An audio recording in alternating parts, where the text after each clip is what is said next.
Bonjour Martin Untersinger. Bonjour. Donc, vous êtes journaliste au Monde, spécialiste des questions de surveillance, des questions de données personnelles. Alors déjà, une petite question, est-ce que un poste d'un journaliste spécialisé sur ces questions-là, c'était envisageable au Monde il y a quelques années? Non, parce que en quelques années, il y a eu, comment dire, ces sujets-là sont apparus seulement il y a quelques années, même si la question des données personnelles, elle est quand même ancienne. Par exemple, la loi qui encadre date de 1978. C'est quand même une problématique récente. Pour deux raisons. C'est premièrement les entreprises qui exploitent ou qui gèrent d'énormément de données personnelles, c'est une problématique récente. Et la deuxième raison, c'est que les États, symétriquement, s'intéressent aussi de plus en plus aux données numériques et à leur interception notamment, dans le cadre du renseignement, que depuis, on va dire, il y a une rupture au 11 septembre, mais voilà, une dizaine d'années. Et les révélations, notamment celle d'Edward Snowden, ça a permis une certaine prise de conscience de la part des gouvernements, même si là-dessus, bon, je pense qu'ils étaient quand même assez au courant, mais aussi des acteurs d'Internet et des médias sur les questions de la surveillance. Est-ce que c'est quelque chose que vous avez vu prendre de l'ampleur? Alors pour les gouvernements, comme vous le dites, non, ils étaient tout à fait au fait. Enfin, en tout cas, une partie d'entre eux, pas nécessairement tout l'appareil d'État, mais du moins les services. Euh, oui, ça a fait une sorte de prise de conscience, même si ça montait quand même depuis quelques temps. Mais c'est vrai qu'il y a quand même un avant et un après Edward Snowden. C'est vrai que ça a permis d'aborder ces thématiques de manière beaucoup plus large. Et puis surtout, par définition, en tout cas sur leur versant étatique, parce que le versant entreprise, c'était déjà quand même assez bien couvert, mais surtout en fait, ce qui change énormément, c'est qu'il y a pour la première fois des documents. C'est-à-dire qu'avant, il y avait des gens qui disaient, enfin, il y a des gens qui se sont dit assez peu surpris par les révélations. En réalité, il y a quand même des documents et on a quand même un niveau de détail assez inédit, et c'est surtout ça en fait qui rend la rupture aussi forte. Oui, parce que jusqu'ici, les gens qui avançaient ce type de surveillance étaient un petit peu pris pour des paranoïaques. Et là, vraiment, on a plus Oui. une preuve de tout ça. Ouais. Oui, il y avait une partie où on les considérait comme des paranoïaques, et puis surtout, en fait, c'était des journalistes de niche.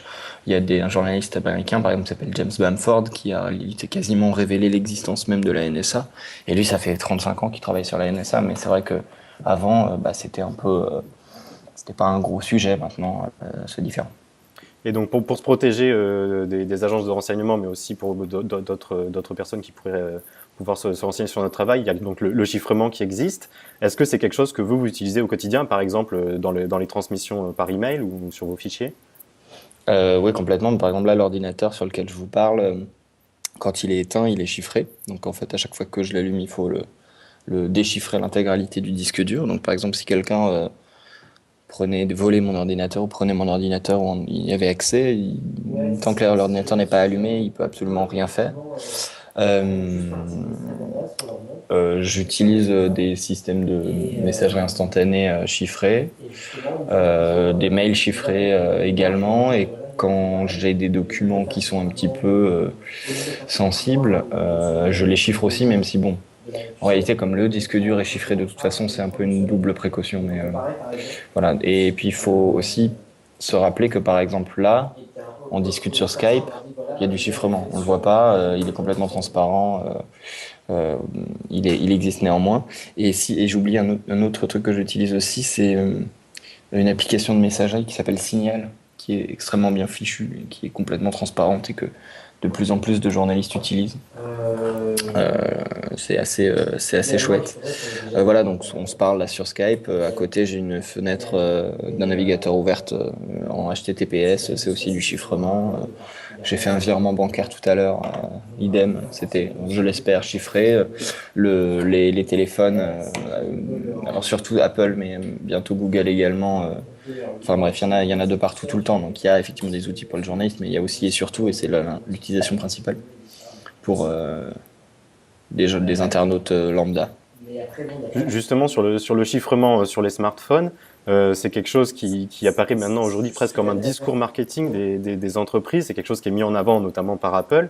Est-ce que c'est uniquement de l'affichage de la part de ces sociétés ou il y a une réelle volonté de leur part de protéger leurs utilisateurs et leurs données personnelles? C'est un mélange des deux. Il y a plusieurs choses. Première chose, c'est vrai que leur image a été écornée. Notamment pour leurs clients étrangers, parce que d'un seul coup, certains clients étrangers ont redécouvert que les services américains avaient, on va dire, porte ouverte ou du moins pas verrouillée du tout sur leurs données et sans cadre légal. Donc ça leur a fait beaucoup de mal.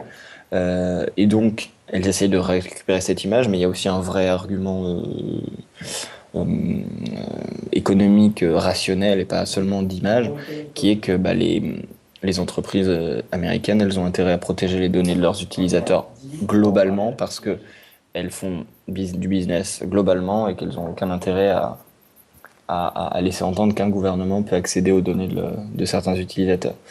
Et puis je pense aussi, mais ça c'est plus sentiment qu'un fait vraiment avéré, j'ai vraiment l'impression qu'il y a aussi une vraie culture dans ces entreprises, notamment américaines, de la protection des données, notamment quand il y a eu une révélation Snowden qui a vraiment traumatisé ces cercles d'ingénieurs américains. Je ne sais pas si vous situez, c'était dans un article du Washington Post où on apprenait que la NSA avait pénétré dans leur réseau interne et déchiffrait les communications et les rechiffrait. Et il y a eu des prises de position dans les médias ou sur les réseaux sociaux d'ingénieurs qui vraiment c'était du jamais vu. C'est-à-dire des gens vraiment quasiment des insultes envers la NSA, puis c'était vraiment extrêmement choqué.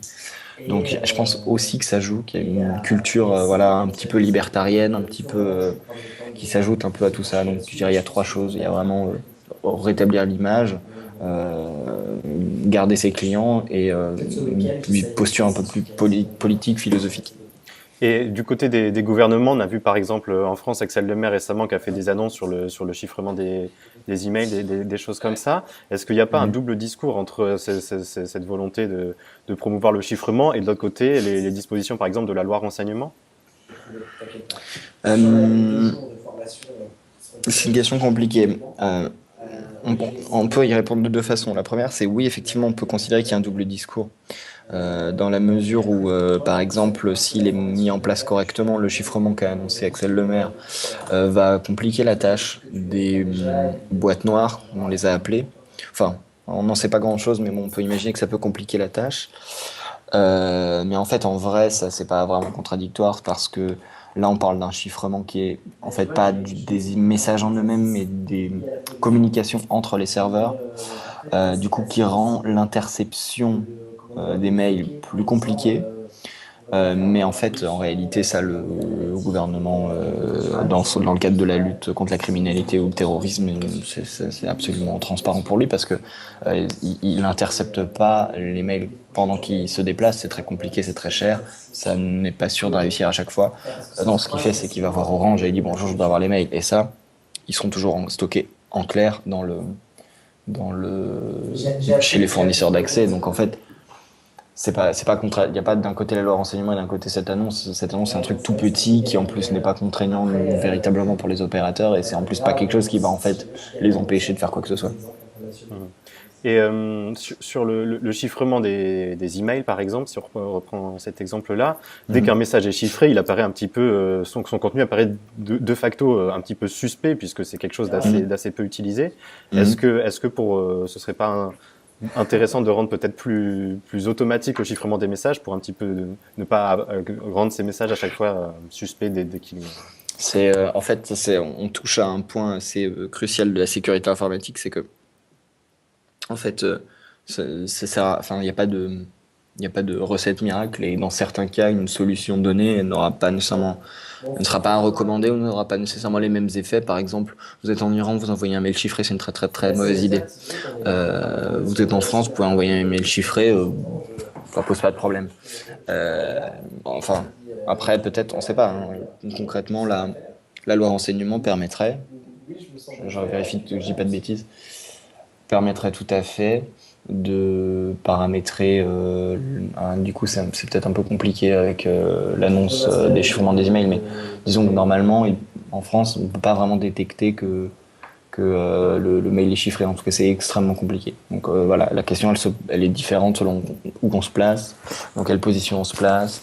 Un journaliste en France, c'est pas la même chose qu'un activiste en Iran ou qu'un activiste aux États-Unis ou en Russie. Enfin bref, donc, c'est effectivement plus repérable un mail chiffré, mais bon, ça dépend d'où on se place. D'accord.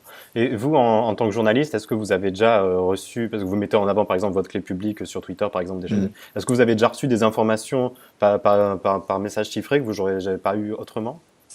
Euh, est-ce que je peux répondre à cette question? Sans détailler forcément le contenu évidemment, hein. Oui, oui, pour répondre simplement oui. Après, il y a un grand fantasme chez les gens qui pratiquent, enfin, disons les experts en sécurité informatique, qui est celui qui est le syndrome Edward Snowden en fait, qui est la source unique, extrêmement haut placée, qui sait se servir du chiffrement et qui est déterminé à, à publier ces documents, à faire sortir ces documents. Là, il y a quatre, euh, quatre éléments qui sont en fait quasiment jamais présents chez une source lambda et surtout pas les quatre en même temps. Une source, généralement, il faut la convaincre de nous donner une information, il faut la trouver parce que parfois on sait que quelqu'un a l'information mais on ne sait pas qui. Donc souvent c'est pas la source qui nous contacte, c'est plutôt nous qui essayons de convaincre la source. Et en fait, là, du coup, on se heurte à un vrai problème en matière de sécurité informatique, c'est que il n'y a pas d'outils. Il y a plusieurs problèmes, mais il n'y a pas d'outils qui permettent qui soient suffisamment simples pour dire c'est parfait, hop, on va utiliser ça pour notre première discussion et ce sera très bien. Tout cela nécessite forcément un travail d'apprentissage qui en fait ne correspond pas à ce que sont les sources en réalité. Par exemple, moi, je dois parler en ce moment avec quelqu'un. Je veux éviter de le faire avec mon téléphone professionnel. C'est très compliqué parce qu'en fait, c'est une personne qui est pas du tout à l'aise avec la technique. Et ben, même signal.